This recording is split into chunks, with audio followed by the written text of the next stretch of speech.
بسم اللہ الرحمن الرحیم الحمد للہ رب العالمین الحمد للہ رب العالمین والصلاة والسلام علی سید المرسلین وعلی آلہ واصحابہ اجمعین۔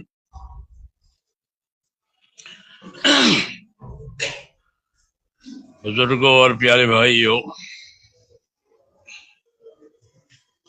عیسیٰ علیہ السلام سے کسی نے پوچھا کہ سب سے زیادہ ڈرنے کی چیز کیا ہے؟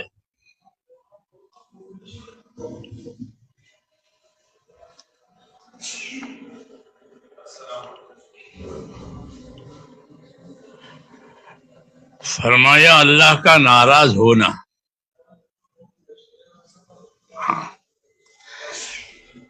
سب سے زیادہ ڈرنے کی چیز اور بچنے کی چیز وہ کیا ہے؟ تو فرمایا اللہ کا ناراض ہونا، کہ اللہ ناراض نہ ہو۔ اور قرآن کریم نے ہم کو یہ رہبری دی ہے، یہ تو حضرت عیسیٰ علیہ السلام کی بات ہوئی۔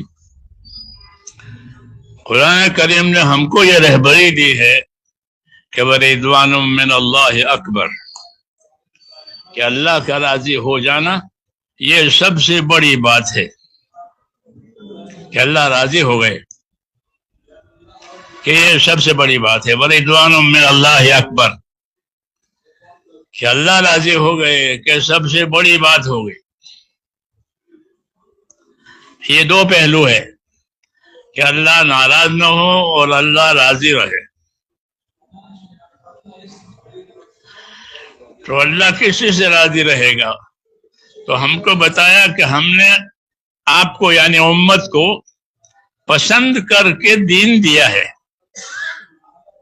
وَرَضِيتُ لَكُمُ الْإِسْلَامَ دِينًا، کہ جو دین دیا ہے آپ کو وہ خوش ہو کر پسند ہو کر دیا ہے۔ یہ احسان ہم پر جتایا ہے اور بتایا ہے کہ ہم نے آپ کو دین دیا ہے اور پسند کر کے دین دیا ہے۔ تو جب پسند کر کے دین دیا ہے تو اللہ ہماری بے دین کو کیسے پسند کریں گے؟ ہاں، پسند کر کے دین دیا ہے، اس لیے بڑی نعمت جو ہے ہمارے پاس وہ اللہ تعالیٰ کا دین ہے۔ اور دین، مولانا الیاس صاحب فرماتے تھے دین کہ وہ اعمال کے مجموعے کا نام ہے، کہ دین میں بہت سے اعمال ہیں، انفرادی، اجتماعی، سفر کے، حضر کے، بیماری کے، تندرستی کے، بہت سے اعمال ہیں۔ تو دین اعمال کے مجموعے کا نام ہے۔ ہاں، ایک عمل کا نام دین نہیں، وہ عمل دین کا ہے، اس میں شک نہیں، مگر وہ پورا دین نہیں ہے۔ اس لیے ہم کو حکم ہے کہ اپنے اندر پوری دینداری پیدا کرو۔ وَأُدْخُلُوا فِي السِّلْمِ كَافَّةً، ہاں، کہ داخل ہو جاؤ اپنے دین میں پورے۔ جی ہاں، یہ دعوت دی ہے کہ اپنے دین میں پورے داخل ہو جاؤ۔ جی ہاں، ایمان یقین کے ساتھ، عمل کے ساتھ اور تقوی طہارت کے ساتھ۔ ہاں، ایمان یقین کے ساتھ کہ جو باتیں ہم کو کہی گئی ہیں وہ برحق ہے، جو حکم ہمیں ملے ہیں وہ برحق ہے، اس کا یقین، کہ یقین کے ساتھ کہ جو باتیں دی گئی ہیں وہ حق ہے، برحق ہے، اس میں کوئی شک نہیں ہے۔ لا ریب فیہ کا، کہ اس میں کوئی شک نہیں ہے۔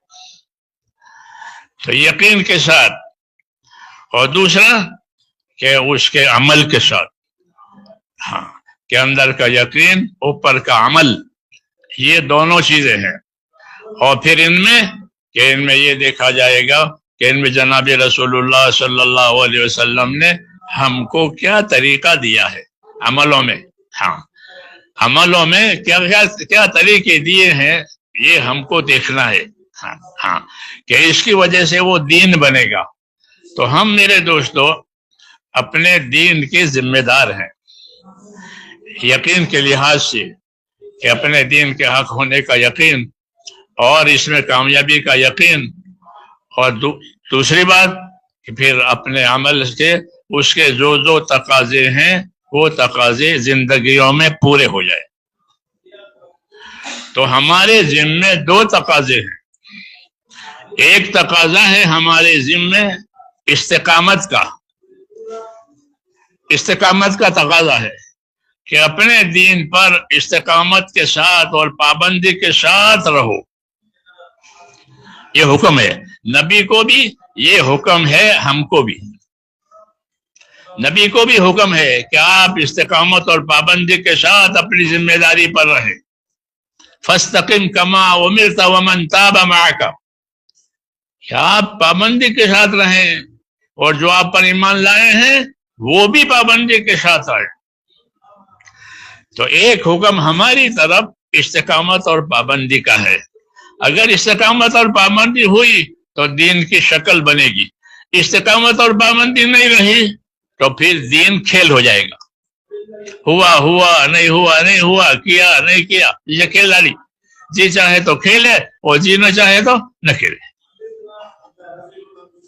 تو کسی چیز کو بے مقصد کرنا یہ کھیل بنانا ہے، اور کسی چیز کو مقصد بنا کر کرنا یہ کام کرنا ہے۔ میری بات سمجھ میں آ رہی؟ ہاں، کسی چیز کو مقصد بنا کر کرنا کہ یہ تو ہمارا مقصد ہے، ہم اسی لیے ہیں اور یہ کام بھی اسے ہمارے لیے، اس کو مقصد کہتے ہیں کہ اس کو مقصد بنا کر کرو۔ جب کسی کا مقصد پورا ہو جاوے تو اس کو کامیاب کہتے ہیں۔ کامیاب یہ فارسی کے الفاظ ہیں، کامیاب، جی ہاں، کامیاب یعنی مقصد کو پانے والا، اس نے اپنے مقصد کو پا لیا، اس کا مقصد فوت نہیں ہوا، اس کو کامیاب کہتے ہیں۔ تو اللہ تعالیٰ نے میرے دوستو ہماری زندگی کا کیا مقصد بنایا ہے، یہ دیکھنا ہے کہ ہماری زندگی کا کیا مقصد ہے، ہم کو زندگی کیوں دی ہے۔ تو ہماری زندگی کا مقصد جو ہے وہ اللہ کی عبادت اور بندگی ہے، یہ مقصد ہے جناتوں اور انسانوں دونوں کے لحاظ۔ زمین پر جنات بھی ہیں اور ہم بھی ہیں، اور پہلے سے ہیں جن، اور بعد میں آدم علیہ السلام کو اتارا گیا تو پھر ہم ہوئے۔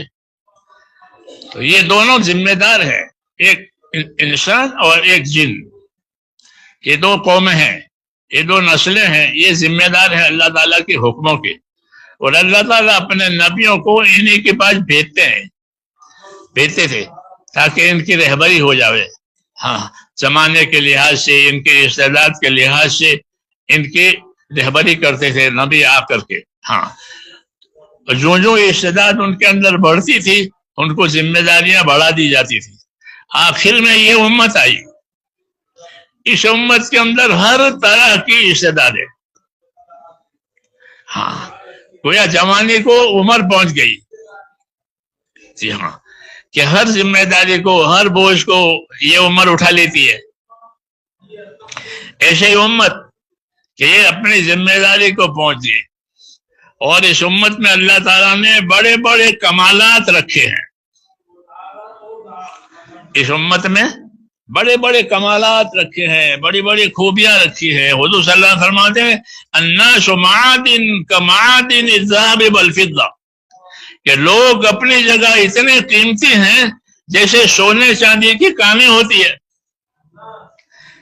ہاں، سونا کے کان، چاندی کے کان، کہ کھودو نکالو، ہاں، کیونکہ یہ کان ہے۔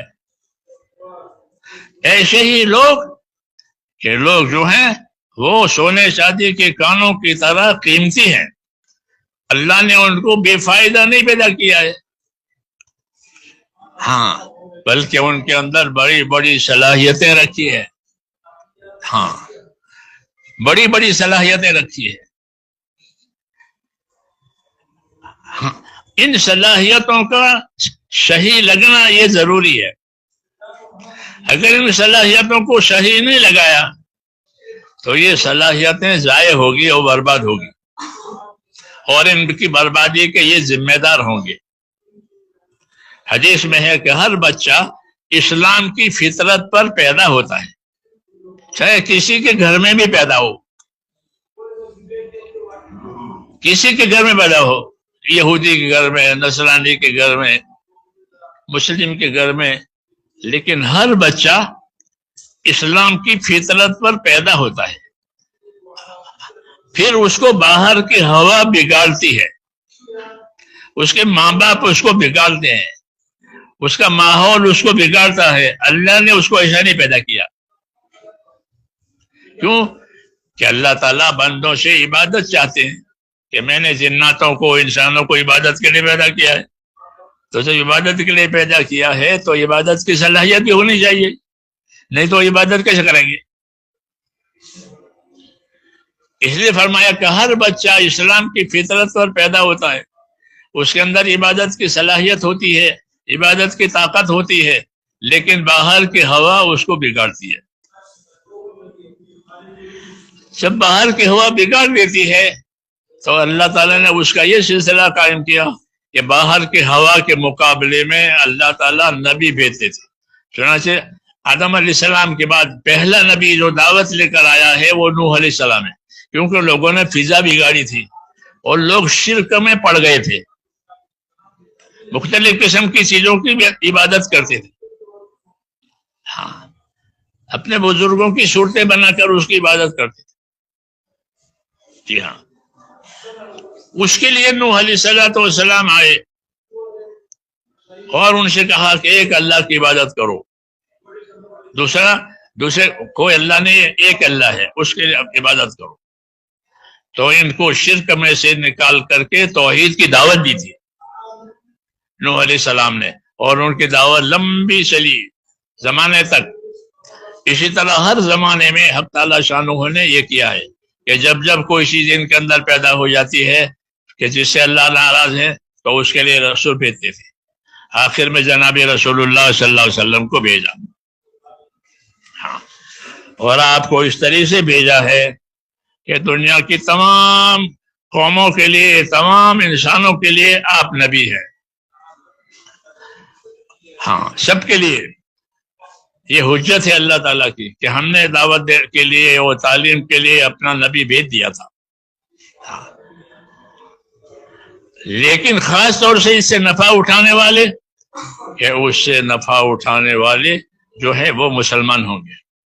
اس لیے اللہ نے مسلمانوں پر احسان جتایا ہے کہ لقد من اللہ علی المؤمنین اذ بعث فیہم رسولا، کہ اللہ نے ایمان والوں پر احسان کیا ہے کہ ان کے لیے رسول بھیجا. یہ احسان ہے. تو اس احسان کا کیا شکریہ ہے؟ کہ ہاں، کہ جتنے احسانات اور نعمتیں آئے گی اتنا شکر ہمارے ذمہ ہوگا. حضور صلی اللہ علیہ وسلم نمازوں کے بعد ایک مشہور دعا مانگتے تھے، رب اعنی علی ذکر کا و شکر کا و حسن عبادت. یہ مصنون دعا ہے اور نمازوں کے بعد یہ مانگی جاتی ہے. دعا پڑھی نہیں جاتی، دعا مانگی جاتی ہے. یہ دعا پڑھ لو، دعا نہیں پڑھی جاتی. دوسرے کلمات پڑھنے کے لیے ہوتے ہیں، اللہم انت السلام و منک السلام، یہ پڑھنے کے لیے. اور رب اعنی علی ذکر کا و شکر کا و حسن عبادت کا، یہ مانگنے کے لیے. ہاں، یہ سمجھنا ہے کہ یہ دعا ہے یا کلمات ذکر ہے. تو اللہم انت السلام و منک السلام یہ کلمات ذکر ہے، اور اعنی علی ذکر کا و شکر کا و حسن عبادت کا یہ دعا ہے. ہاں، تو یہ دعا نماز کے بعد مانگی جاتی ہے. اس دعا میں کیا مانگا ہے؟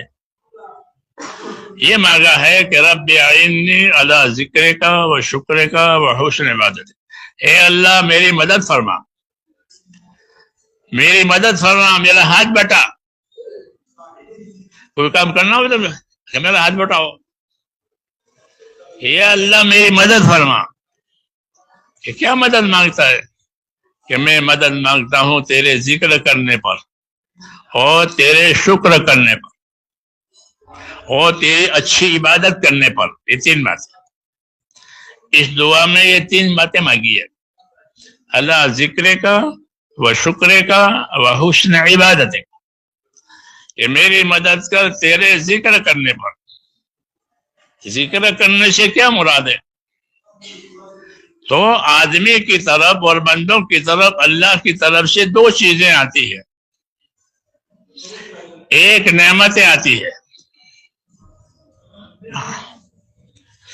زندگی میں، سنا سے ہم سب نعمتوں میں اٹے ہوئے ہیں. کتنی نعمتیں ہمارے ساتھ. جی ہاں. تو ایک چیز جو اللہ کی طرف سے آتی ہے وہ نعمتیں آتی ہیں. دوسرا اللہ کی طرف سے احکام آتے ہیں. جیسے ہم نے مغرب پڑھی، حکم تھا کہ مغرب پڑھو تو مغرب پڑھ لی. اب عشاء کا حکم آئے گا تو عشاء پڑھیں گے. تو نعمتیں بھی آتی ہیں، حکم بھی آتے ہیں بندوں کی طرف.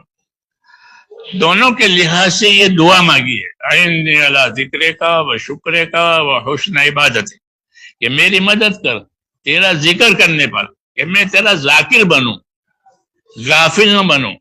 اس کا تعلق حکموں سے ہے کہ میری طرف زندگی میں رات دن حکم آئیں گے تو میں اس حکم کے لحاظ سے تیرا ذاکر بنوں، یعنی پابند بنوں.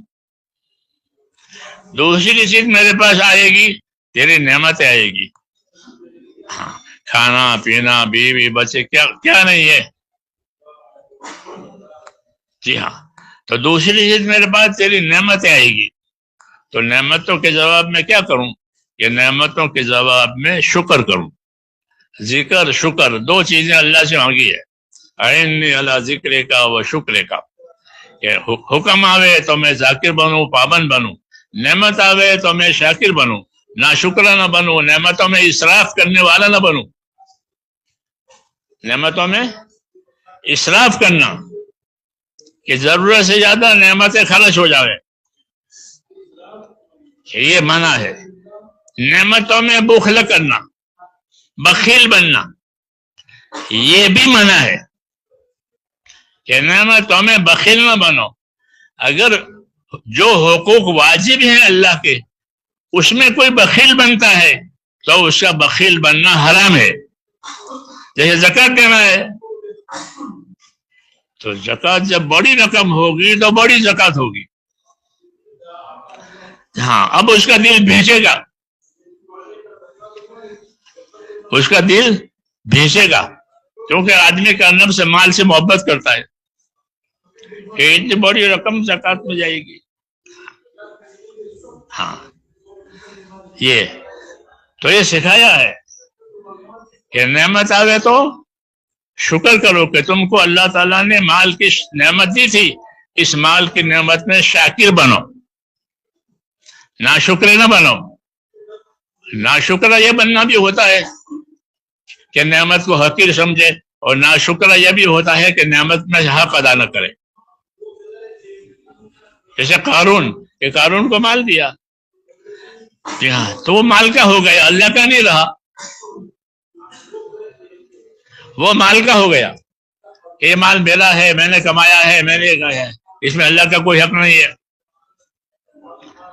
جی ہاں، یہ ایسا نہیں ہے، بلکہ یہ مال تجھے اللہ کی طرف سے ملا ہے. اس لیے حضور صلی اللہ علیہ وسلم کی یہ دعا ہے کہ میری مدد کر تیرا ذکر کرنے پر، یعنی میں تیرے حکموں کا پابند بن جاؤں، اور تیرے شکر کرنے پر کہ جو میری پاس جو تیری نعمتیں آوے، میں اس نعمتوں میں تیرا حق ادا کروں. تو یہ دو چیزیں بندوں کی طرف آتی ہے، کہ احکام بھی آتے ہیں اور نعمتیں بھی آتی ہیں. اور اللہ تعالیٰ دونوں کے بارے میں ساتھ ہے کہ احکام کے بھی پابند رہیں اور نعمتوں کے شکر گزار بھی رہیں. اس لیے ہم کو میرے دوستو اللہ تعالیٰ نے جو دین دیا ہے وہ ان ذمہ داریوں کے پورا کرنے کے لیے دیا ہے کہ نعمتوں میں جو حکم ہے وہ پورا کرو، کہ نعمتوں میں کیا حکم ہے. ہاں، اور جو اللہ تعالیٰ کے حکم تمہارے پاس آتے ہیں اس میں تمہاری کیا ذمہ داری ہے، وہ بھی پورے کرو. تو اس سے دین بنے گا اور دنیا کی برکتیں آئے گی. کہ جب نعمتوں کو صحیح استعمال کیا جاتا ہے تو اللہ تعالیٰ ان نعمتوں میں برکت دیتے ہیں. ہاں، برکت دیتے ہیں، مسائل حل کر دیتے ہیں، مشکلات آسان ہو جاتی ہے برکتوں کی وجہ سے، اور بدلہ دیں گے وہ الگ ہے، اس کا جو بدلہ دیں گے نعمتوں کے خرچ کرنے کا وہ الگ ہے، اور ظاہر طور پر کہ اندر سے برکتیں آئے گی، مسائل حل ہو جائیں گے۔ اس لیے ہم ذمہ دار ہیں نعمتوں میں بھی کہ نعمتوں میں شکر گزار بنے، اور ہم ذمہ دار ہیں حکموں میں بھی کہ حکموں میں تابع دار بنے، کہ نعمتوں میں شکر گزار بننا، حکموں میں تابع دار بننا، یہ ہماری ذمہ داری ہے، اور یہی مقصد ہے دعوت کا، یہی مقصد ہے تعلیم کا، کہ تمہارے پاس نعمتیں آئے گی تو شکر گزار بنو گے، اور تمہارے پاس حکم آئیں گے تو تابع دار اور پابند بنو گے۔ تو اس سے بنے گی دین، اس سے بنے گی دینداری، اس سے دینداری بنے گی، اور ہم کو یہ حکم ہے کہ اپنی زندگی میں دیندار بنو۔ وَلَا تَمُوتُنَّ إِلَّا وَأَنْتُمْ مُسْلِمُونَ، جو کہا کہ خبردار تمہاری موت اس حال میں آوے کہ تم اللہ کی بات مانتے مانتے مر جاؤ۔ ہاں، یہ کہا کہ تمہاری موت اس حال میں آوے کہ تم اللہ کی بات مانتے مانتے مانتے مر جاؤ۔ وَلَا تَمُوتُنَّ إِلَّا وَأَنْتُمْ مُسْلِمُونَ۔ تو یہ دین کی ذمہ داری ہوئی کہ اپنے آپ کو دین کا پابند کرنا، اس کو کہتے ہیں اطاعت، اس کو اطاعت کہا جاتا ہے۔ تو نبیوں کی دعوت کا خلاصہ یہ ہوتا ہے کہ ہر آدمی اپنی زندگی کو اللہ کی اطاعت والی بنائے، اللہ کی اطاعت اور تابع داری میں رہے، یہ ہر نبی کی دعوت ہوتی ہے۔ وَمَا أَرْسَلْنَا مِن رَّسُولٍ إِلَّا لِيُطَاعَ بِإِذْنِ اللَّهِ، کہ ہم نے جب کبھی کوئی رسول بھیجا ہے تو اس لیے بھیجا ہے کہ وہ اللہ کے فرمانے سے اللہ کے بندوں میں اطاعت قائم کراوے۔ اطاعت یعنی زندگی کا ہر پہلو وہ حکموں کے ساتھ ہو، نافرمانی کے ساتھ نہ ہو، اس کو اطاعت کہتے ہیں۔ جو حال آوے اس حال کا دین اس کے پاس ہو، جو حال آوے اس حال کا دین اس کے پاس ہو۔ آدمی کے پاس حالات آتے ہیں، جی ہاں، کبھی مصیبت میں ہوتا ہے، کبھی راحت میں ہوتا ہے، کبھی اطاعت میں ہوتا ہے، کبھی گناہ میں بھی ہوتا ہے۔ یہ چار حالتیں عام طور پر زندگی میں چلتی رہتی ہے،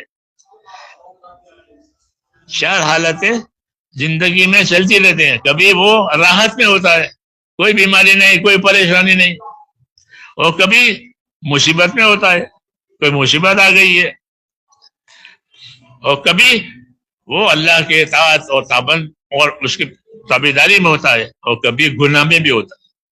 ان چار حالتوں سے انسان خالی نہیں ہوتے۔ میری بات سمجھ میں آ رہی ہے؟ تو ان چاروں حالتوں کے اعتبار سے اپنے آپ کو ذمہ دار بنانا ہے۔ مثال کے طور پر کہ اللہ نے راحت دی ہے، تو راحت میں راحت کا دین، راحت میں راحت کا دین، کہ اللہ نے ہم کو راحت دی ہے تو پھر راحت کا دین اختیار کرو، کہ جتنا زیادہ کر سکتے ہو اس کا کرو۔ فرائض میں تو زیادتی ہوگی نہیں، وہ تو محدود ہے، لیکن اپنی طرف سے نوافل میں، دوسری عبادتوں میں زیادہ کر سکتے ہو۔ تو جب اللہ تم کو راحت دے تو پھر اپنا کام بڑھاؤ۔ چنانچہ مکہ فتح ہو گیا اور کعبے کی چابی آپ کے ہاتھ میں آ گئی، اب کوئی مسئلہ نہیں رہا مقابلے کا، تو آپ صلی اللہ علیہ وسلم کی عبادت بڑھ گئی۔ یہی طریقہ ہے کہ جب اللہ تعالیٰ ہمارے حالات بناوے، ہمارے مسائل حل کرے، تو ہم اللہ کی طرف زیادہ متوجہ ہوں۔ یہ نہیں کہ حالات کی آسانی سے فائدہ اٹھا کے بیٹھ گئے، کہ ایسا نہیں، بلکہ اللہ نے ہمارے حالات اچھے بنائے ہیں تو تم بھی اللہ تعالیٰ کو اپنی اچھی حالت دکھاؤ۔ اس لیے کہا اعنی علی ذکرک و شکرک و حسن عبادتک، اے اللہ میری مدد کر کہ میں تیرا ذاکر بنوں، میں تیرا شاکر بنوں، اور میں تیری عبادت کو اچھے سے اچھے طریقے سے کروں۔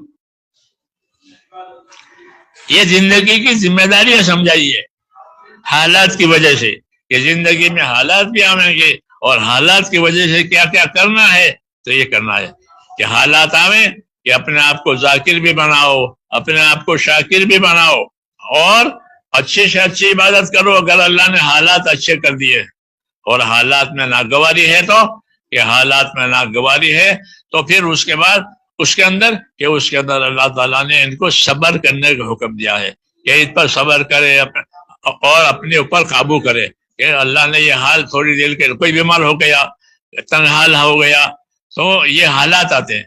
تو حالات جو ہوتے ہیں میرے بھائیوں، وہ امتحان کے لیے ہوتے ہیں، دیکھنے کے لیے ہوتے ہیں۔ کبھی خوشحالی سے امتحان لیتے ہیں اور کبھی بدحالی سے امتحان لیتے ہیں۔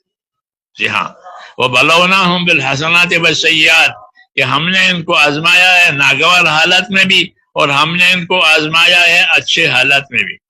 کبھی اچھے حالات دے کر آزماتے ہیں، مال، اولاد، تندرستی، عزت، مرتبہ، یہ سب دیتے ہیں۔ تو اس وقت کیا کریں کہ اس وقت اپنے شکر گزاری کو زیادہ کریں۔ اگر ایسا نہیں کریں گے کہ نعمتوں میں شکر گزاری نہیں ہوئی ہے، تو خطرہ ہے کہ نعمتوں پر زوال آوے، نعمتوں پر زوال آوے۔ ہاں، اس لیے حضور صلی اللہ علیہ وسلم نعمتوں پر زوال آنے سے پناہ مانگتے تھے کہ اللہ نعمت پر زوال نہ آوے، نعمتیں باقی رہے۔ ہاں تو کام بنے گا، اور نعمتوں پر زوال آیا تو اس لیے پناہ مانگی، اللہم انی اعوذ بک من زوال نعمتک وتحول عافیتک، اے اللہ میں پناہ مانگتا ہوں کہ نعمت پر زوال آوے، کہ نعمت پر زوال نہ آوے، تندرستی آوے، مال آوے، سب آوے۔ کیوں؟ یہ نعمتوں میں کام کرنا آسان ہے۔ جی ہاں، وہ نعمتوں میں زوال آیا تو مشکل ہے، اس لیے کہ نعمت میں زوال نہ آوے۔ ہاں، نعمتوں میں میری مدد فرما تاکہ نعمتوں میں تیرا شکر گزار بندہ بنوں۔ ہاں، اور جو نعمت آئی ہے اس نعمت کا میں حق ادا کروں۔ تو یہ سب چیزیں میرے دوستو ہم کو تعلیم دی ہے۔ کس چیز کی تعلیم دی ہے؟ کہ بندہ بن کر کے زندگی گزارو، ہاں، اور اپنے حالات میں اپنے حالات کا دین اختیار کرو، کہ جو حال آوے اس حال کا دین ہمارے پاس ہو۔ تبلیغ میں جو تیسرا نمبر ہے وہ اسی لیے ہے۔ تیسرا نمبر کون سا ہے؟ علم و ذکر۔ ہاں، یہ تیسرا نمبر ہے، اس کی ہمارے اندر کمی ہے۔ ہاں، اس کی ہمارے اندر کمی ہے، اور علم و ذکر اتنا ضروری ہے جتنا ریل کی پٹری ریل کے لیے ضروری ہے۔ بغیر پٹری کے ریل چلے گی کہ نہیں چل سکتی؟ ریل کے لیے ریل کی پٹری، تو پٹری کے لیے ریل اور ریل کے لیے پٹری۔ پٹری دوسرے کام میں نہیں آئے گی اور ریل دوسرے کا چلے گی نہیں، تو ان دونوں کا جوڑ ہے، ریل کا پٹری کا۔ مسلمان کی زندگی ریل کی طرح سے ہے، اس کی پٹڑی علم و ذکر ہے۔ ہاں، کہ کسی حال میں بھی مسلمان کی زندگی علم و ذکر سے خالی نہیں ہوگی، جیسے ریل پٹڑی کے بغیر نہیں ہوگی اور پٹڑی ریل کے بغیر نہیں ہے۔ ہاں، یہ تیسرا نمبر ہے، اور تیسرے نمبر میں ہم لوگوں سے بڑی کوتاہی ہوئی ہے، ورنہ اس کام کو تو 100 سال ہو گئے۔ کتنے سال ہو گئے؟ 100 سال پورے ہو گئے، اوپر ہو گیا، اوپر ہو گیا 100 سال جی۔ مگر یہ علم و ذکر کی کمی نے کام کو پیچھے کر دیا ہے۔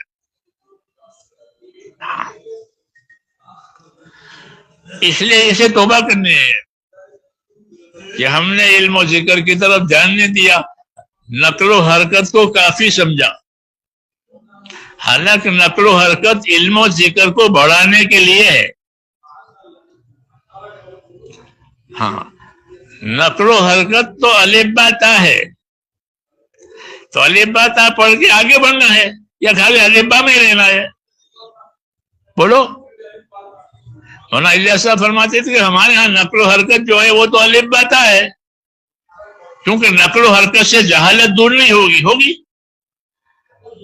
بولو، 100 مائل پیدل چلو تو جہالت دور نہیں ہوگی، جیسے خالی چکی چلے تو پیٹ بھرے گا؟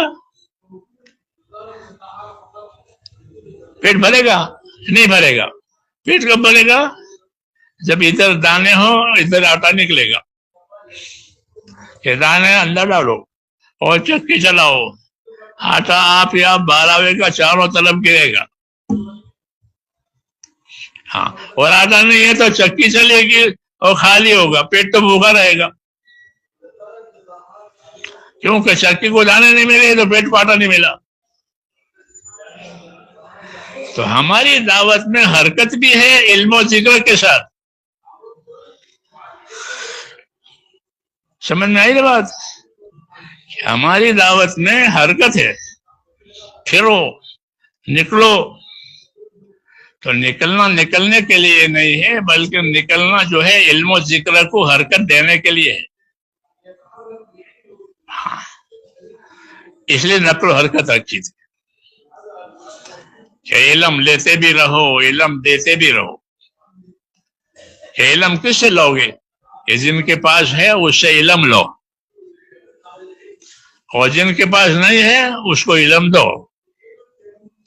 ایسے ذکر، اللہ کے اطاعت، کہ جن کے پاس اللہ کے اطاعت ہے ان کی صحبت سے اللہ کے اطاعت سیکھو، اور جن کے پاس نہیں ہے ان کو اللہ کی اطاعت سکھاؤ. ہاں، تو اصل یہ بڑی چیز ہمارے پاس علم و ذکر اور حرکت، کہ حرکت کے ساتھ علم بھی حرکت کرے، حرکت کے ساتھ ذکر بھی حرکت کرے. ذکر سے مراد اطاعت ہے کہ زندگیوں میں اطاعت آوے اور زندگی میں صحیح علم آوے. جی ہاں، اس کے لیے نقل و حرکت تھی کہ جن کے پاس جاؤ، اگر ان کے پاس علم ہے تو ان سے علم لو، اور جن کے پاس نہیں ہے ان کو دو. لین دین ہے جی ہاں دین کا، خالی حرکت نہیں ہے. ہاں، بلکہ لین دین ہے. جیسے چکی میں خالی حرکت نہیں ہوتی، بلکہ ادھر سے دانے لیے جاتے ہیں، ادھر آٹا دیا جاتا ہے. اسلام چکی سے مشابہت رکھتا ہے. اسلام اس کی مشابہت چکی سے ہے. چکی گھومتی ہے جو، ایسا اسلام گھومے گئے ہوں. ہاں، دنیا میں بھی گئے ہوں، لیکن یہ گھومنا خالی نہیں ہوگا، بلکہ اسلام اپنے علم و ذکر کے ساتھ گھومے گا. کہ لوگوں کو اسلام کی حرکت کی وجہ سے لوگوں کو علم ملے گا، لوگوں کو عمل ملے گا، اور عمل اور علم دونوں مل کر کے یہ اللہ کی اطاعت کرنے والے بنیں گے. چنانچہ نبیوں کی آمد اور نبیوں کی بعثت جو ہے وہ اطاعت کرانے کے لیے. تو وہ اطاعت کی ذرا حکومت کریں گے ہمارے اوپر. کہ نبی حکومت نہیں کرتے، بلکہ نبی دعوت دیتے ہیں، نبی تعلیم دیتے ہیں، نبی تبلیغ کرتے ہیں کہ زندگیوں میں اطاعت آ جاوے. ہاں، کہ اللہ کے حکموں کے ساتھ زندگی گزارنا آ جاوے. جی ہاں، بندوں کے حقوق کی ادائیگی کے ساتھ زندگی گزارنا آ جاوے، اپنے نفس کی خواہشوں کے خلاف چلنا آ جاوے. یہ پہلو ہے کہ اللہ کے حکم وہ تو ہے ہی، پھر بندوں کے حقوق کہ وہ ہے ہی، اور تیسرے نمبر میں اپنا نفس. تو اپنے نفس کے تو خلاف کرو، اس کو مجاہدہ کہتے ہیں. جی ہاں، کیونکہ نفس جو ہے وہ اللہ کا دشمن ہے. ہاں، بڑے بڑے لوگ جو برباد ہوئے ہیں وہ اپنے نفس کی وجہ سے برباد ہوئے. شیطان اپنے نفس کی وجہ سے برباد ہوا. ہمارے ساتھی تھے مولوی محمد سلیمان، جو حضرت جی کے ساتھ اکثر رہتے تھے. تو انہوں نے حضرت جی پوچھا ایک دن کہ حضرت شیطان سب کو برباد کرتا ہے، تو شیطان کو کس نے برباد کیا؟ حضرت نے فرمایا اس کے نفس نے. شیطان کو اس کے نفس نے برباد کیا کہ اس نے اپنے آپ کو بڑا سمجھا کہ میں بڑا ہوں. ہاں، اور بڑائی تو خالی اللہ کے لیے، اور کسی کے لیے بڑائی ہے نہیں. بڑائی کس کے لیے ہے؟ اللہ کے لیے. اللہ اکبر، اللہ بڑا ہے. ہاں، بڑائی اللہ کے لیے ہے. ہاں، اس میں کوئی دخل نہ دے. ہاں، اللہ کی بڑائی میں اس نے کہا میں بڑا ہوں، میرے پاس بڑائی ہے. ہاں، تو یہ اس کے نفس کی طرف سے تھا کہ اس نے اپنے آپ کو بڑا سمجھا. جی ہاں، اس کی وجہ سے یہ مردود ہوا.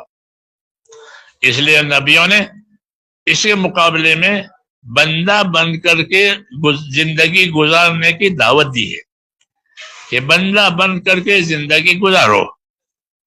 بڑا تو اللہ ہے، اسی کے لیے بڑائی ہے اور کسی کے لیے بڑائی نہیں ہے. وَلَهُ الْكِبْرِيَاءُ فِي السَّمَاوَاتِ وَالْأَرْضِ، کہ اللہ ہی کے لیے بڑائی ہے، آسمانوں میں زمینوں میں وہی بڑا ہے اور کوئی بڑا نہیں ہے. تو بڑائی کس کی ہے؟ کہ بڑائی اللہ کی ذات کے لیے. اللہ اکبر وللہ الحمد، کہ اللہ بڑے بھی ہیں اور وہ حمد اور تعریف کے قابل بھی ہیں. جی ہاں، تو بڑائی اللہ کے لیے ہے. اس لیے اللہ کی بڑائی کے سامنے اپنے آپ کو بندہ بنانا یہ اللہ کو بہت پسند ہے کہ ہماری بڑائی کو مان کر ہمارے بندے بنے ہوئے ہیں. ہاں، عبادت گزار بندے بنے ہوئے ہیں. کہ یہ بات اللہ تعالیٰ کو بہت پسند ہے کہ اللہ کی بڑائی کو بھی مانتے ہیں اور اپنی زندگی کو عبادت والی بناتے ہیں. تو صحابہ کرام یہ کہتے تھے کہ ہم نے اللہ کے نبی کے ہاتھ میں ہاتھ دے کر یہ قول قرار کیا ہے. کیا قول قرار کیا ہے؟ کہ بایانا رسول اللہ صلی اللہ علیہ وسلم علی السمع والطاعہ. ہم نے آپ کے ہاتھ میں ہاتھ دے کر یہ قول قرار کیا ہے کہ ہم آپ کی بات سنیں گے. یہ پہلا کام ہے کہ سنیں. دوسرا کام کہ آپ کی اس بات سنیں گے اور آپ کی بات مانیں گے، اس کے خلاف نہیں کریں گے. آپ کی بات سنیں گے، آپ کی بات مانیں گے. یہ تو ہو گیا کہ کس حال میں. ایک تو حالات اچھے نہیں ابھی، کہ ایسا نہیں ہے، بلکہ صحابہ یہ کہتے تھے کہ ہم نے حضور صلی اللہ علیہ وسلم کے ہاتھ میں ہاتھ دے کر یہ قول کرا گیا ہے کہ ہم آپ کی سنیں گے، آپ کی مانیں گے. اللہ مالدار بناوے تو مالداری میں آپ کی سنیں گے. اللہ غریب بناوے تو کہ غریبی میں آپ کی بات سنیں گے. ہمارا جی چاہے تو بھی اللہ کی بات مانیں گے، ہمارا جی نہ چاہے تو بھی اللہ کی بات مانیں گے. کتنی باتیں ہوئی؟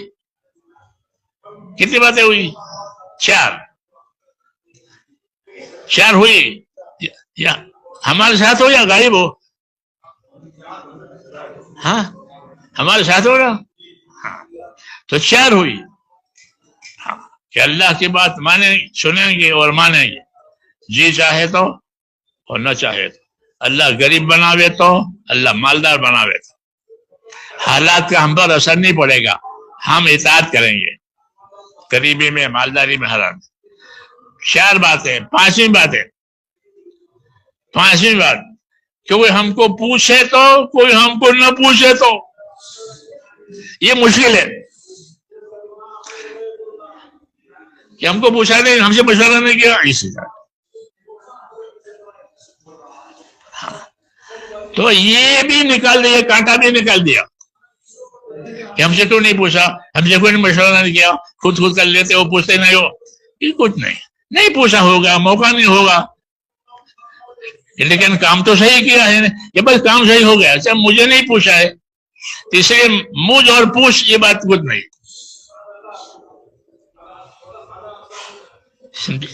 یہ اطاعت کی بات ہے کہ ہماری اطاعت کوئی مجھ پوچھ والی نہیں ہوگی کہ مجھے پوچھو، کہ مجھ پوچھ نہیں. ہم تو بندے ہیں. ہم کون ہیں؟ اللہ کے بندے ہیں، اس کے نبی کے امتی ہیں. اس لیے اللہ نے ہم کو حکم دیا ہے کہ نبی کی پیروی کرو. اور نبی کی پیروی کا مطلب یہ نہیں ہے کہ نبی کی عبادت کرے، بلکہ نبی کی اطاعت کرو. عبادت تو اللہ کی ہوگی، اللہ کے سوا کوئی معبود نہیں ہے. اور نبی آیا ہے تو نبی کی اطاعت کرو. نبی کی اطاعت کا کیا مطلب ہے؟ دو باتیں ہیں. کہ نبی کی اطاعت کا مطلب یہ ہے کہ انفرادی اور ذاتی زندگی میں نبی کی سنتوں پر عمل کرو. انفرادی اور ذاتی زندگی میں نبی کی سنتوں پر عمل کرو. نبی کیسا کھاتے تھے، نبی کیسا پیتے تھے، نبی کیسا وضو کرتے تھے، اپنے گھر سے نکلتے تھے کیسے سفر میں. اپنی ذاتی زندگی میں نبی کی سنتیں لاؤ. یہ دعوت کا مقصد ہے. دعوت خالی پھرنے کے نام نہیں ہے بلکہ علم و ذکر کے ساتھ پھرنا. تو علم و ذکر میں یہ چیز شامل ہے کہ نبی پر ایمان لائے ہیں تو نبی کی سنتوں پر عمل کرو، کیونکہ نبی پر ایمان لانے کا یہی مطلب ہے. کوئی نبی پر ایمان لا کر ہم نبی کی عبادت تھوڑے کریں گے. عبادت کس کی کریں گے؟ عبادت تو اللہ وحدہ کی. ہاں نبی کی اطاعت کریں گے. عبادت اللہ کی ہوگی اور اطاعت نبی کی ہوگی. اطاعت میں دونوں باتیں آ جاتی ہے، لیکن اطاعت نبی کے ساتھ ہوگی کہ نبی کی اطاعت کرو کہ نبی نے جو جو طریقے بتائے ہیں زندگی گزارنے کے وہ اپنی زندگیوں میں لاؤ. اس لیے میرے بھائیوں، جو یہ تبلیغ کا یہ کام ہے اس کا اصل مقصد وہ نبی کا اتباع ہے. ورنہ ہم تو مسلمان ہیں، وہ سنی مسلمان ہے. ہمارے اندر کوئی واہیات باتیں نہیں ہے، کوئی رواج نہیں ہے، جی ہاں کوئی خرافات نہیں ہے. جی ہاں، پھر آپ سے کیا چاہا جاتا ہے کہ آپ سے نبی کی سنتوں کا اتباع چاہا جاتا ہے کہ ہمارے دعوت دینے والے، ہمارے کام کو لے کر چلنے والے، ان کی زندگی سنت کے مطابق ہوگی. صحابی کہتے تھے کہ ہم نے حضور صلی اللہ علیہ وسلم کو دیکھا جب آپ نیند سے بیدار ہوتے تھے تو سب سے پہلے اپنے اوپر سے نیند کا خمار پوچھتے تھے.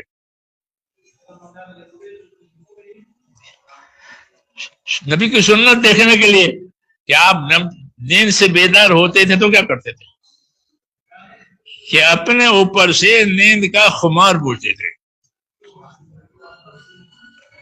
ہاں، پھر اس کے بعد اللہ کا ذکر کرتے، لا الہ الا اللہ، اٹھنے کی دعا،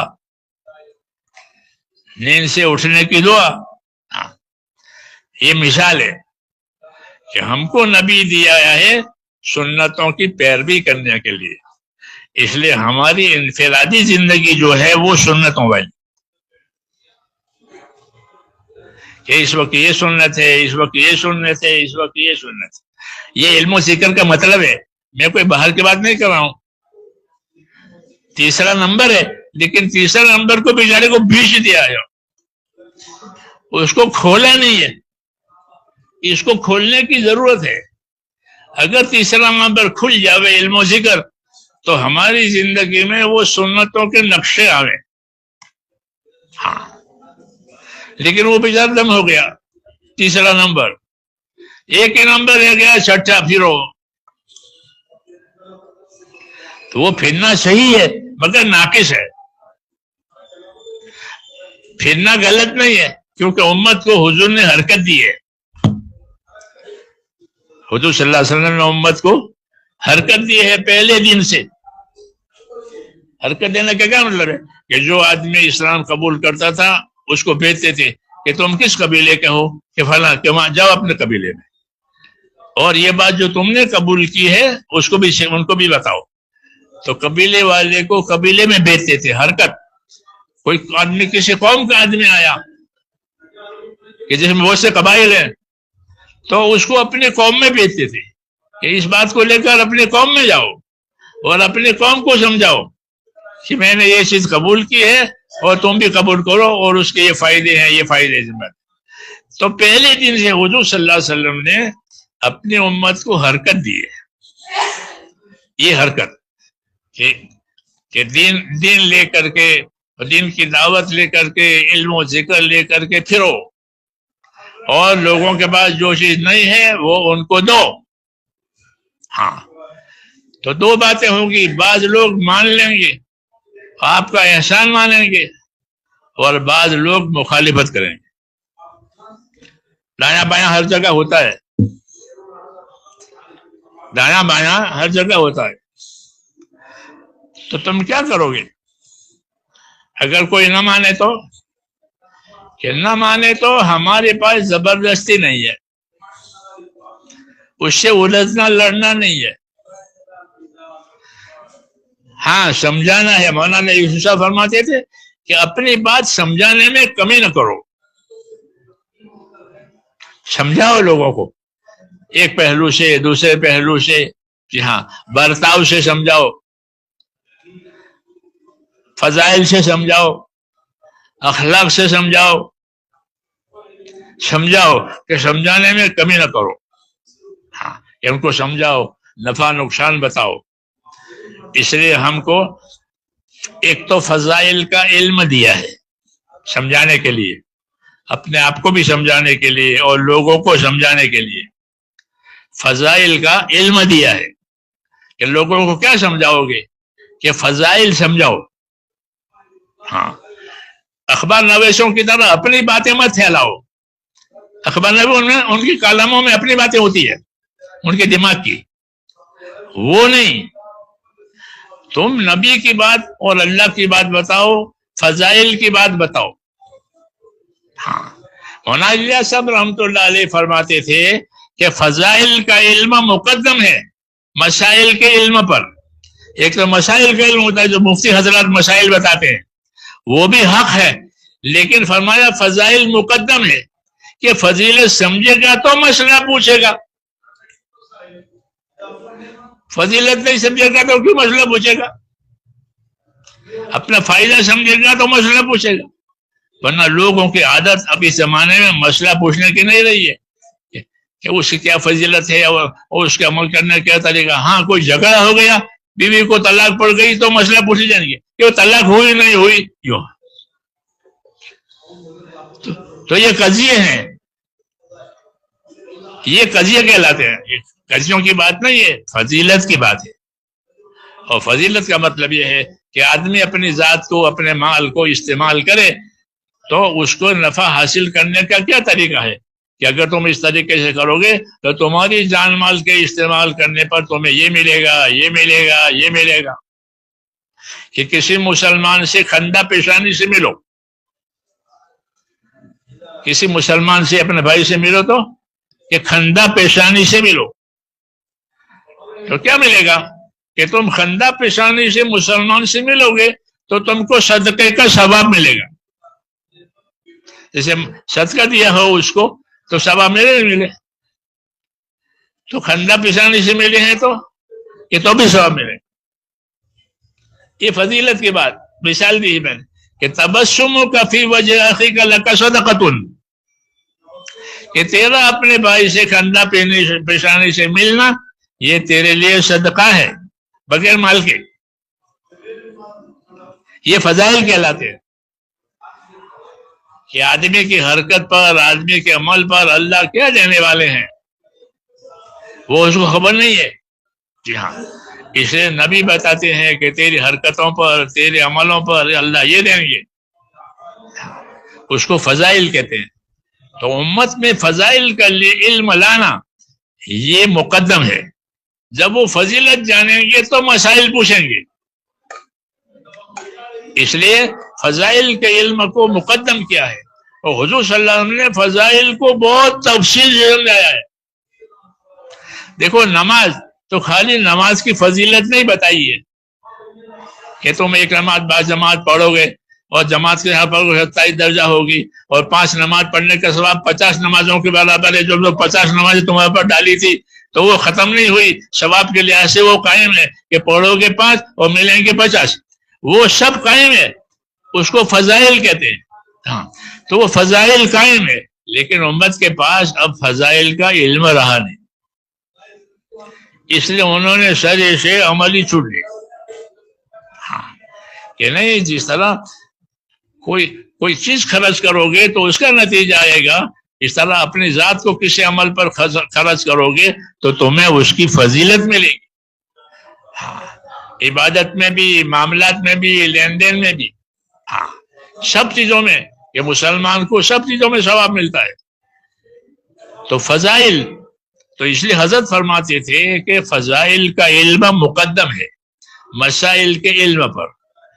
اس لیے میرے دوستو ہماری دعوت میں فضائل کا علم ہونا چاہیے کہ فضائل کی کتابیں پڑھو، فضائل کا مطالعہ کرو، اور دعوت دینے جاؤ تو فضائل سناؤ. ہم لوگ جب بمبئی میں شروع میں جاتے تھے ابتدا میں تو بمبئی والے ہم سے یہ کہتے تھے کہ دیکھو یہ فضائل ہیں.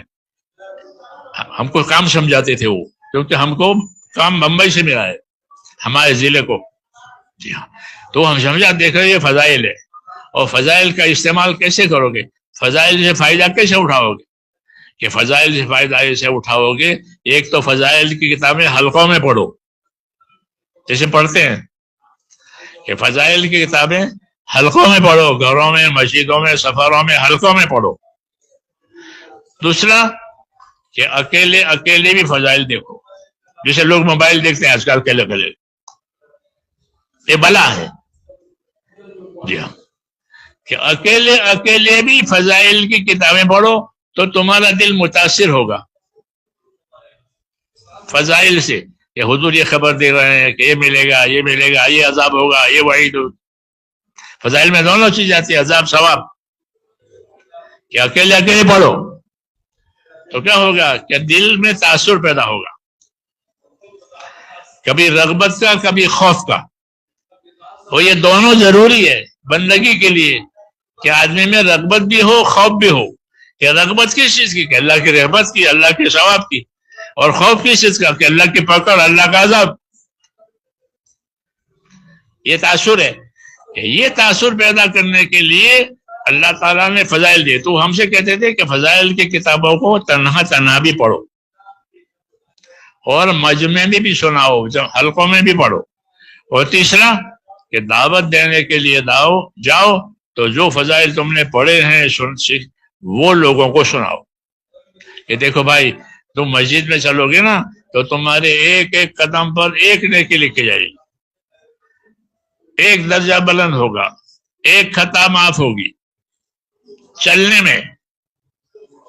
حالانکہ کسی بھی جگہ جانے میں چلنے میں کچھ نہیں ملتا ہے کہ ہمارا دفتر اتنا دور ہے اور چل کے جاتے ہیں تو کیا ملے گا؟ بس بدل کے جاتے ہیں تو کیا ملے گا؟ کیا کچھ نہیں ملے گا۔ یہاں ملے گا، اتنے دور سے آئے ہیں تو وہ لکھ لیں گے فرشتے کہ یہ اتنے دور سے آیا ہے اور چل کے آیا ہے، تو اس کے قدم لکھے جاتے ہیں۔ صحابہ سے حضور فرماتے ہیں چل کر کے آؤ تمہارے قدم لکھے جائیں گے۔ مولوی سعید خان صاحب رحمۃ اللہ علیہ، تو وہ مسجد نور اور مسجد اندر یہ فاصلہ ہے، تو مسجد نور بھی ختم ہو گئی، کیا مثال بتائیں؟ جی ہاں، تو وہ فرماتے تھے کہ چل کے جاؤ، مسجد نور سے مسجد نبوی تک چل کر کے جاؤ، ہاں یہ تمہارے قدم لکھ کے جائیں گے۔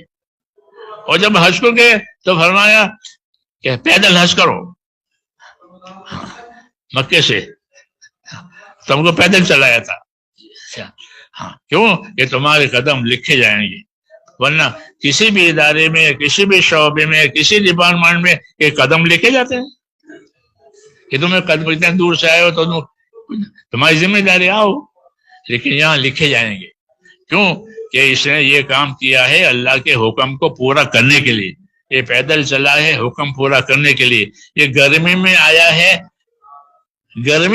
ہے تو وہ بھی لکھا جائے گا، یہ اندھیرے میں آیا ہے تو وہ بھی لکھا جائے گا۔ کہ اندھیرے میں نماز پڑھنے کے لیے جاتے تھے فجر کی اور عشاء کی، ہے نا فضیلت؟ کہ بشر المشائین فی الظلم بالنور التام یوم القیامہ، حدیث شریف میں، کہ جو اندھیرے میں چل کر کے مسجدوں میں جاتے ہیں عشاء کے لیے، فجر کے لیے، ان کو قیامت کے میدان کی روشنی کی خبر دے دو کہ ان کو وہاں روشنی ملے گی۔ یہاں اندھیرا تھا فجر میں اور عشاء میں، کیونکہ لائٹیں اس زمانے میں تو تھی نہیں۔ جی ہاں، تو لوگ اندھیرے میں آتے تھے، تو کہا بشر المشائین فی الظلم بالنور التام یوم القیامہ، اللہ کے مسجد میں جانے والوں کو بشارت دو جو اندھیروں میں چل کر جاتے آتے ہیں، کہ پورا پورا نور ان کو قیامت کے میدان میں ملے گا، کیونکہ قیامت کے میدان میں اندھیرا ہوگا۔ قیامت کے میدان کی مختلف حالتیں ہیں، ایک حالت نہیں ہے، کبھی کہتے ہیں سورج اتنا نیچے ہوگا کہ وہ حالت بھی صحیح ہے، اور اندھیرا بھی ہوگا کہ وہ بھی حالت صحیح ہے، اور آدمی اپنے صدقے کے سائے میں ہوگا کہ وہ بھی حالت صحیح ہے۔ تو قیامت کے میدان کی بہت حالتیں ہیں، وہ بہت بڑا میدان ہے، وہ اس کی خبریں دی ہے، یہ ہوگا یہ ہوگا یہ ہوگا، تاکہ ہر حال کی تیاری کریں، ہر حال کی تیاری کرے، پھر اس تیاری کے اعتبار سے وہ فائدہ اٹھاوے گا۔ تو اس کو فضائل کہتے ہیں۔ اس لیے اس کام کے لیے اپنے اندر فضائل کا علم حاصل ہونا ضروری ہے۔ کہ فضائل بتاؤ گے تو تو اپنا نفس خود تیار ہو جائے گا، دوسرے بھی تیار ہو جائیں گے کہ اس کام کو فضائل کا ذریعے چلاؤ۔ دوسرا کہ اس کام کو اکرام کے ساتھ چلاؤ، کہ جن کو دعوت دو، جن کو اس کام میں لگانا چاہتے ہو کہ اس کے ساتھ اکرام کرو، ہاں اس کے ساتھ احسان کرو، اس کے ساتھ سلوک کرو۔ ہاں حضور صلی اللہ علیہ وسلم کو حکم ملا ہے، کیا حکم ملا؟ کہ انصاف سے رہو، یہ حکم آپ کو ملا ہے کہ نبی انصاف سے رہو۔ امرت لأعدل بینکم، مجھے حکم ہے کہ تمہارے درمیان میں انصاف سے رہو۔ تو انصاف کرنا فرض ہے، انصاف نہیں ہوگا تو ظلم ہوگا، قاعدہ ہے کہ انصاف نہیں ہوگا تو پھر ظلم ہوگا۔ تو نبی کو حکم ہے کہ انصاف کرو تاکہ ہر ایک کو حق ملے، اور انصاف سے آگے کہ انصاف سے آگے احسان ہے کہ انصاف بھی کرو اور احسان بھی کرو۔ ان اللہ یامر بالعدل والاحسان، اللہ حکم دے گا آپ کو انصاف کرنے کا، اور اللہ آپ کو حکم دے گا احسان کرنے کا، کہ بندوں کے ساتھ انصاف بھی رہو، انصاف سے رہو، بندوں کے ساتھ احسان بھی رہو۔ تول کے دو اور جھکنا دو، یہ دو حکم ہے کہ زن و ارج، حدیث شریف میں کہ تول کے دے اور جھکتا دے۔ تول کے دینا یہ انصاف واجب ہے، کیوں؟ پیسے لیے ہیں، تول کے برابر دو، اور جھکتا دو یہ احسان ہے۔ تو بندوں کے ساتھ کہ بندوں کے ساتھ انصاف سے رہو، بندوں کے ساتھ احسان سے رہو، ہاں تاکہ ان میں جوڑ پیدا ہو جائے۔ ہاں اور اللہ کے ساتھ کہ اللہ کے ساتھ اخلاص سے رہو، کس کے ساتھ؟ کہ اللہ کو اپنا اخلاص دکھاؤ، اللہ کو اپنا ایمان دکھاؤ، کہ ایمان اخلاص ہے، اخلاص ایمان ہے، دونوں میں کوئی فرق نہیں ہے۔ جو ایمان ہے وہ اخلاص ہے، جو اخلاص ہے وہ ایمان ہے۔ تو اللہ تعالیٰ کو اخلاص دکھاؤ کہ اللہ نے حکم دیا ہے کہ میری عبادت اخلاص کے ساتھ کی جائے گی۔ وما امروا الا ليعبدوا الله مخلصين له الدين، کہ ان کو یہی حکم دیا گیا ہے کہ یہ اللہ کی عبادت کریں گے، کس حالت میں؟ اخلاص کی حالت۔ وما امروا الا ليعبدوا الله مخلصين له الدين، کہ یہ اللہ کی عبادت اخلاص کے ساتھ کریں گے، اللہ کو راضی کرنے کے لیے کریں گے۔ یہ بڑا درجہ ہے کہ اللہ کو راضی کرنے کے لیے اللہ کا حکم پورا ہوا، اللہ کو راضی کرنے کے لیے اللہ کا حکم ادا کر دیا، کہ یہ بڑی بات ہو گئی کہ وَرِضْوَانٌ مِّنَ اللَّهِ اکبر، کہ اللہ کا راضی ہو جانا بڑی بات ہے۔ جیسے عیسیٰ علیہ السلام کی بات میں نے سنائی تھی شروع میں کہ سب سے زیادہ خطرناک چیز کیا ہے؟ کہ اللہ کا ناراض ہونا۔ جیسے اللہ کا ناراض ہونا خطرناک ہے، اس طرح اللہ کا راضی ہو جانا کہ بڑی بات ہے، کہ اللہ راضی ہو گیا۔ ہاں تو ہم کو یہ دعوت دی ہے کہ اللہ کی ناراضگی سے اپنے آپ کو بچا کر اپنے آپ کو اللہ کی رضا والے راستے پر ڈالنا۔ کیوں؟ کہ اللہ راضی ہو گیا تو سارے حالات ٹھیک ہو جائیں۔ حضور صلی اللہ علیہ وسلم نے مدینے پہنچ کر جو بیان دیا تھا پہلا، اس بیان میں یہ بات کہی تھی۔ کیا بات کہی تھی؟ کہ من اصلح ما بینہ وبین اللہ اصلح اللہ ما بینہ وبین خلقہ۔ یہ فرمایا تھا کہ یاد رکھو، جو لوگ اپنا اور خدا کا معاملہ ٹھیک کر لیں گے تو اللہ ان کا اور مخلوق والا معاملہ ٹھیک کر دے گا۔ ہاں یہ ساری چابیاں اللہ کے ہاتھ میں ہے۔ جی ہاں، ساری چابیاں، سارے خزانے وہ تو اللہ کے ہاتھ میں۔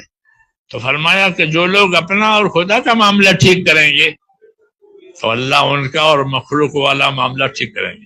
کہ اللہ راضی ہو گیا تو جنت آپ کو لینے کے لیے تیار ہو جائے گی کہ ان کو میرے پاس بھیج دیجیے، وہ جنت مانگ رہا ہے۔ جب کوئی آدمی جنت مانگتا ہے تو جنت کہتی ہے کہ یا اللہ یہ مانگ رہا ہے مجھ کو، تو آپ مجھے اس کو دے دیجیے، جنت آپ کے ساتھ ہے۔ جیسے کوئی دستخط ہے، کوئی عرضی کرے پھر نیچے دستخط، تو جنت آپ کی دستخط کرے گی، ہاں یہ صحیح کہہ رہا ہے، مجھے اس کو دے دیجیے۔ اور کوئی جہنم سے پناہ مانگتا ہے تو جہنم کہتی ہے کہ اللہ اس کو مجھ سے بچا لیجیے، اس کو میرے پاس نہ آنے دیجیے. یہ حدیثوں میں ہے، یہ حدیثوں میں ہے، یہ معاملہ ہے. کیوں کہ یہ صحیح کر رہا ہے، تو صحیح کر رہا ہے تو سب آپ کے ساتھ، جنت بھی آپ کے ساتھ، دوزخ بھی آپ کے ساتھ. کہ میرے پاس یہ لوگ نہ آوے، دوزخ کا ہے اور جنت کا یہ لوگ میرے پاس آوے. ہاں اس کو حضور نے فرمایا تھا کہ من اصلح ما بینہ و بین اللہ اصلح اللہ ما بینہ و بین خلقہ، کہ جو لوگ اپنا اور خدا کا معاملہ صحیح کر لیں گے تو اللہ ان کا اور مخلوق والا معاملہ صحیح کر دے گا. یہ مدینے والوں کو یہ بات سمجھائی تھی.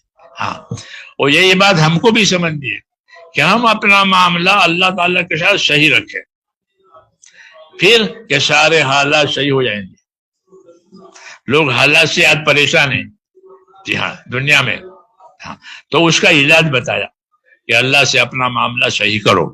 ہاں ہاں اس کی کوشش کرو کہ اللہ تعالیٰ کے ساتھ معاملہ صحیح ہو جائے. کہ اللہ تعالیٰ کے ساتھ معاملہ کیسے صحیح ہوگا؟ کہ اللہ تعالیٰ نے ہم کو دین دیا ہے اور پسند کر کے دین دیا. وَرَضِيتُ لَكُمُ الْإِسْلَامَ دِينًا، کہ میں نے تم کو دین اسلام دیا ہے، پسند کر کے دیا. جیسے کوئی آپ کا دوست کوئی چیز پسند کر کے لائے کہ میں آپ کے لیے پسند کر کے لایا ہوں، تو یہ اعزاز ہے، عزت ہے کہ میں نے تمہارے لیے اس دین کو پسند کیا ہے. کہ ہماری عزت ہے یہ کہ اللہ نے ہمارے لیے دین پسند کیا. جب اللہ نے ہمارے لیے دین پسند کیا ہے تو اللہ بے دینی کیسے پسند کریں گے؟ اس لیے بے دینی سے اللہ سخت ناراض ہے کہ ہم نے پسند کر کے دین دیا ہے. اس لیے توبہ کا دروازہ کھلا رکھا ہے. توبہ کا دروازہ کھلا رکھا جب تک کہ سورج ادھر سے نہ نکلے. ہاں جب کبھی کوئی توبہ کرے گا اللہ اس کی توبہ قبول کر لے گا. ہاں کہ ایمان لاوے توبہ کرے، کافر کی توبہ نہیں، ایمان والی کی بات ہے. کافر پہلے کفر سے توبہ کرے، کافر پہلے کفر سے توبہ کرے کہ اللہ اس کا کفر معاف کر دیں گے، توبہ کی اس نے. اور مسلمان کہ مسلمان اپنے فسق و فجور سے، اپنی غلطیوں سے توبہ کرے. ہاں توبہ کرنے والے کہ توبہ کرنے والوں کے لیے جنت ہے، کیونکہ اللہ نے فرمایا کہ اللہ تعالیٰ نے مسلمانوں کی جان مال کو جنت کے عوض میں خرید لیا ہے. ان اللہ اشتری من المؤمنین انفسهم واموالهم بان لهم الجنہ، کہ ان کی جان مال کو جنت کے عوض میں خرید لیا ہے. تو پھر ان کو کیا کرنا ہے؟ تو آگے آیتوں میں التائبون العابدون السائحون الرائحون، یہ آیت ہے کہ یہ جب اللہ سے یہ معاملہ ہوا ہے تو یہ سب سے پہلے توبہ کریں. توبہ کے معنی ہے واپس آنا. عربی میں گناہ میں چلا گیا تھا، نافرمانی میں چلا گیا تھا، اب واپس آیا ہے اللہ کی طرف کہ اب نہیں کروں گا، غلطی سے چلا گیا ہوں، واپس آیا ہوں. سمجھے نہیں؟ اس لیے توبہ کرنا فرض ہے. توبہ کرنا فرض ہے. گناہ میں رہنے کی اجازت نہیں ہے. جنت میں جانے کے لیے گناہ میں سے نکل آؤ اور توبہ کرو کہ اب نہیں جائیں گے. اور توبہ کر کے دوسری صفت کہ اپنے اندر عبادت کی صفت پیدا کرو. التائبون العابدون، توبہ کرنے والے اور اللہ کی عبادت کرنے والے، کہ توبہ کرنے کے بعد اپنے ذمے اللہ کی عبادت لو. اللہ کی عبادت میں اللہ کے فرائض ہیں کہ جو چیزیں اللہ نے فرض کی ہیں اس کی ادائیگی ہے. وہ چیز ہمارے اوپر باقی نہ رہے، کوئی فرض ہمارے اوپر باقی نہ رہے. ہاں ہمارا ہر ساتھی اس بات کی کوشش کرے کہ وہ صاحب ترتیب رہے. کیا رہے؟ صاحب ترتیب. صاحب ترتیب اس کو کہتے ہیں کہ اس کے ذمے کوئی نماز باقی نہیں ہے. جو غفلت میں چھوٹ گئی تھی وہ بھی پڑھ لی. اب جتنی نئی زندگی آئے گی نئی نماز آئے گی، کوئی نماز باقی نہیں ہے. اس کو صاحب ترتیب کہتے ہیں. تو اپنا ساتھی خاص طور سے جو لوگوں کو نماز کی اور مسجد کی دعوت دیتے ہیں ان کے ذمے کوئی نماز باقی نہیں رہنی چاہیے. اپنی چھٹی ہوئی نمازیں پڑھے، اس کا کوئی عذر چلے گا نہیں. کیونکہ نماز کا حساب پہلے ہوگا، نماز کا حساب پہلے، سب سے پہلے یہ کاؤنٹر کھولے گا، نماز لاؤ. تو یہ ہے کہ اپنے اندر کوئی ہمارے ذمہ کوئی نماز باقی نہ رہے. سب نمازیں چھوٹی ہوئی تھی پڑھ جہالت سی، تو توبہ بھی کر لیں، اپنی چھوٹی ہوئی نمازیں ادا کر لیں. اس طرح ہر ساتھی لوگوں کو جس طرح دعوت دیتے ہیں اپنے آپ کو صاحب ترتیب بنا کر کے چلائیں کہ ہمارے ذمہ الحمدللہ کوئی نماز نہیں ہے، سب چھوٹی ہوئی پڑھ لی. اب جو زندگی آئے گی اس میں جو نماز آئے گی وہ ادا کریں گے. یہ ضروری ہے. ہاں کیوں کہ ہم لوگوں کو دعوت دیتے ہیں. اور نماز، کہ نماز جو چھوٹی ہوئی تو چھوٹ گئی، اور جو نماز آئے گی کہ اس کو بعد جماعت پڑھیں. ابن مسعود رضی اللہ تعالیٰ عنہ کا ایک اثر ہے، ان کا ایک قول ہے، وہ یہ فرماتے تھے کہ جو اللہ تعالیٰ سے ایمان کی حالت میں ملنا پسند کرتا ہو، تو ظاہر بات ہے کہ سبھی یہ پسند کہ ایمان کی حالت میں اللہ سے ملے، بے ایمانی کی حالت میں اللہ سے ملے گا کیا ملے گا؟ کہ جو اللہ سے ایمان کی حالت میں ملنا پسند کرتا ہو تو اس کو کیا کرنا چاہیے؟ تو فرماتے تھے کہ جو اللہ سے ایمان کی حالت میں ملاقات کرنا چاہتا ہو تو وہ نمازیں وہاں جا کر پڑھے جہاں اذان اور اقامت ہوتی ہے، یعنی جماعت کا اہتمام کرے کہ نماز با جماعت پڑھے. من صلی یلقى اللہ غدا مسلما فلیصلی هذه الصلوات حیث ینادى بهن، کہ جو یہ پسند کرتا ہو کہ اللہ تعالیٰ سے اس حال میں ملاقات کریں کہ ایمان کی حالت میں اللہ سے ملاقات ہو جائے، تو نمازوں کو وہاں جا کر پڑھے جہاں اذان اور اقامت ہوتی، یعنی مسجدوں میں جا کر پڑھے. یہ ہدایت ہے. اس لیے جو دین کے کام کرنے والے ہیں اور اللہ نے ان کو دین کے کاموں میں آگے کیا ہے، تو حضور صحابہ سے فرماتے تھے تم کو اللہ نے آگے کیا ہے، آگے رہو. تو آگے کیا سردار بننے کے لیے کہ نہیں، عبادت اور بندگی کے وظیفے میں آگے رہو، کہ وہ 5 کرتے ہیں تو تم 6 کرو، تم آگے رہو کیونکہ اللہ نے تم کو آگے کیا ہے. تو ایسے اللہ نے آپ حضرات کو آگے کیا ہے تو آگے رہو. فضائل حاصل کرنے کے لیے، ذمہ داریوں کو اچھی طرح سے پورا کرنے کے لیے کہ آگے رہو. ہاں پیچھے نہ جاؤ، آگے رہو. ہاں کہ جو آگے بڑھنا چاہے گا اللہ اس کو آگے بڑھائے گا. اس لیے اللہ تعالیٰ کی نعمتوں کا شکر کرتے ہوئے اپنے آپ کو آگے بڑھائیں. ہاں فرائض میں تو آگے نہیں بڑھا سکتے، اس لیے کہ فرائض تو طے ہے، لیکن اس سے علاوہ دوسرے کاموں میں، عبادتوں میں، خدمتوں میں، ذکر میں، تلاوت میں اپنے آپ کو آگے بڑھائیں. جی ہاں فرائض تو جو ہیں وہی ہے، اس میں تو آگے کوئی نہیں بڑھ سکتا کہ میں نماز اتنی ہے، زکوٰۃ اتنی ہے، روزے اتنے اور اتنے. ہاں لیکن اس کے علاوہ جو ہے، اس لیے تبلیغ ہضم ہوئی ہے، اس کی علامت ہے کہ تبلیغ ہضم ہوئی ہے. کہ تبلیغ ہضم ہوئی ہے تو اس کی کیا علامت ہے کہ عبادت میں زیادتی ہو گئی. ہاں فرائض بھی ادا ہو رہے ہیں، نوافل بھی ادا ہو رہے ہیں، اشراق بھی ہو رہی ہے، ساز بھی ہو رہی ہے، وابین بھی ہو رہی ہے، تہجد بھی ہو رہی ہے، صلاۃ الحاجت بھی ہو رہی ہے، تحیۃ الوضو بھی ہو رہی ہے. مسجد میں گئے تو تحیۃ المسجد پڑھ رہے ہیں. جی ہاں سفر میں جانے سے پہلے 2 رکعت گھر میں پڑھی ہے.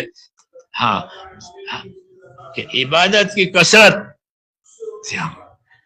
عبادت کی کثرت ہو گئی. یہ علامت ہے کہ دعوت ہضم ہوئی. آپ نے فضائل کی کتابوں میں اور حکایت صحابہ میں پڑھا ہوگا کہ ابو بکر رضی اللہ عنہ جب مسلمان ہوئے اور حضور کے ساتھ کام میں لگے تو انہوں نے اپنے گھر کے سامنے مسجد بنائی، یعنی فضائل میں، یعنی نماز پڑھنے کی ایک جگہ بنائی اپنے گھر کے سامنے، اور پھر اس میں اللہ تعالیٰ کے سامنے عبادت اور گیرا و زاری اور یہ کرتے تھے. تو مشرکین کے بچے اور ان کی عورتیں متاثر ہوتی تھی، اس لیے انہوں نے اس کی مخالفت کی، یہ مت کرو. تو یہ ابو بکر صدیق کا ایک علامت ہے کہ جب جن کو ہضم ہوگی یہ بات وہ یہی کرے گا. چنانچہ صحابہ رضی اللہ عنہ کثرت سے عبادت کرتے تھے. ہاں تراہم رکعا سجدا یبتغون فضلا من اللہ ورضوانا، یہ کہا کہ تم اصحاب محمد کو دیکھو گے تو کیسا پاؤ گے کہ رکوع کرنے والوں میں پاؤ گے، سجدہ کرنے والوں میں پاؤ گے. ہاں، یہ ان کی تعریف کی ہے کہ وہ کثرت سے عبادت کرنے والے تھے. ہاں، کہ ان کے پیشانیوں پر نشان پڑ جاتے تھے سجدوں کے، جیسے بکری کے گھٹنے ہوتے ہیں. بکری کے گھٹنے دیکھے، بکری کے گھٹنے خاکی رنگ کے ہو جاتے ہیں. اب جا کے دیکھنا، مثال سمجھانا مشکل ہو گیا، اتنی شہریت آ گئی. جی ہاں، اب مثال سمجھا تو کیسے سمجھانا آپ کو؟ وہ مثال رکب الماز، کہ تم ان کی پیشانیاں دیکھو گے تو بکری کے گھٹنے کی جیسے ہوگی. تو بکری کا گھٹنا دیکھنا، آپ وہ زمین پر گھس گھس کر کے اس گھٹنے کا رنگ خاکی ہو گیا ہے، مٹی کے جیسا ہو گیا، کیونکہ وہ پہلے گھٹنا ٹیکتے ہیں بس بیٹھنے کے لیے بکری. جی ہاں، تو کہا ان کی پیشانیاں ایسی ہو گئی تھی جیسے بکری کے گھٹنے، اتنے سیدھے کثرت سے ہوتے. مثل رکب الماز، یہ تعریف کیا. کیوں؟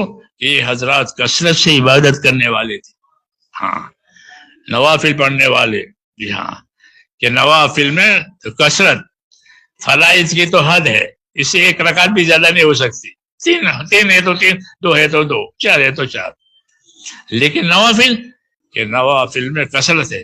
اس لیے تبلیغ کے ہضم ہونے کی علامت ہے کہ تبلیغ ہضم ہو رہی ہے، کہ عبادت بڑھ گئی. ہاں، چنانچہ صحابہ کرام ان کی عبادت بڑھ گئی، نمازوں میں، روزوں میں، صدقہ خیرات کرنے میں. ہاں، وہ فرضوں کو نہیں دیکھتے، فرض تو فرض ہے، وہ تو کرنا ہی. اس کے علاوہ غریب آدمی بھی محنت کر، مزدوری کر کے اپنی مزدوری میں سے صدقہ کرنا. ہاں، کہ یہ صدقہ میری قبر کی ٹھنڈک ہے. کہ صدقے کا کیا فائدہ ہوگا؟ کہ صدقے کی وجہ سے قبر میں ٹھنڈک ہوگی.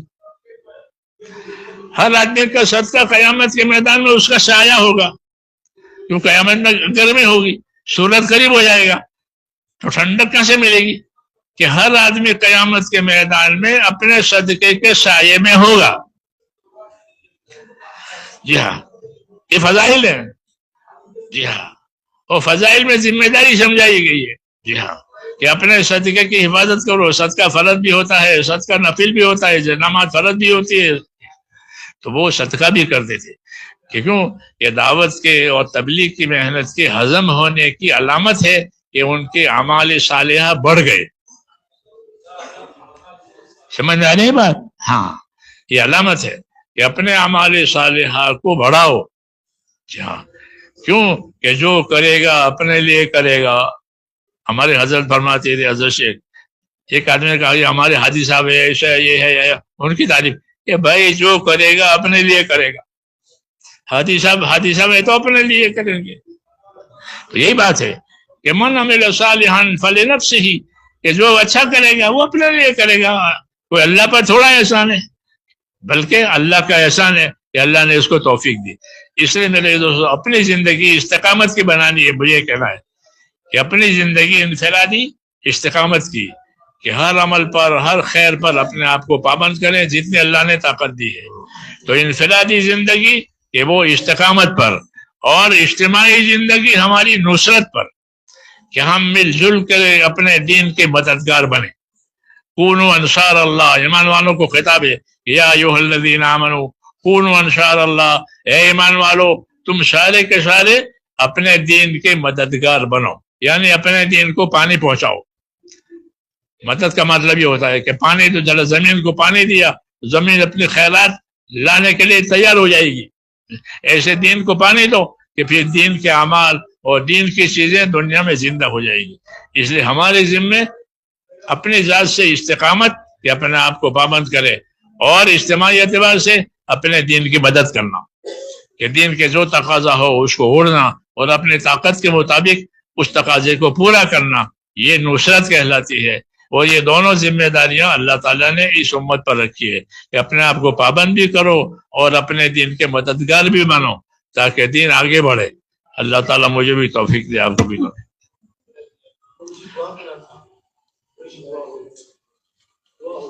دعا تو آخر میں نہیں ہوگی، دعا تو آخر میں کرتے ہیں نا حضرت. اللهم صل وسلم وبارك على سيدنا محمد النبي الأمي وعلى آله وأصحابه أجمعين. اللهم صل وسلم وبارك على سيدنا محمد النبي الأمي وعلى آله وصحبه أجمعين. اللهم زدنا نبينا محمد صلى الله عليه وسلم بما هو أهله، وزد الأنبياء كلهم خيرا، وسلام على المرسلين والحمد لله رب العالمين. اے اللہ ہماری مغفرت فرما، اے اللہ ہماری اور پوری امت کی پوری مغفرت فرما، پوری امت میں رشد و ہدایت کی ہوائیں چلا دے. اے اللہ امت کی صلاحیتوں کو دین پر لگا دے، امت کی صلاحیتوں کو برباد ہونے سے بچا لے، امت کے مالوں کی، جانوں کی، آبرو کی، دین ایمان کی اے اللہ ہر جگہ حفاظت میں لے لے اور ہر خیر سے مالا مال فرما، ہر شر سے اور ہر شر سے، ہر فتنے سے، ہر بلا سے، ہر بیماری سے ہماری اور امت کی حفاظت فرما، دین کے اس کام کی حفاظت فرما، اس کام میں ہماری مدد فرما. جتنی رکاوٹیں ہیں ان کو عافیت سے بدل دے. اے اللہ عافیت اور قبولیت ہمارے کام میں پیدا فرما دے، ہم کو عافیت بھی نصیب فرما دے، ہمارے اس اجتماع کو قبول فرما. اے اللہ اس کو آسان فرما، اے اللہ اس کو پورے عالم میں خیر کے پھیلنے کا ذریعہ فرما، شر کے مٹنے کا ذریعہ فرما، امت کی صلاحیتوں کو حق پر آنے کا ذریعہ فرما. اس اجتماع میں آسانی پیدا فرما، قبولیت پیدا فرما اور ہر خیر سے مالا مال فرما. ربنا آتنا فی الدنیا حسنہ وفی الآخرۃ حسنہ وقنا عذاب النار. وصلی اللہ.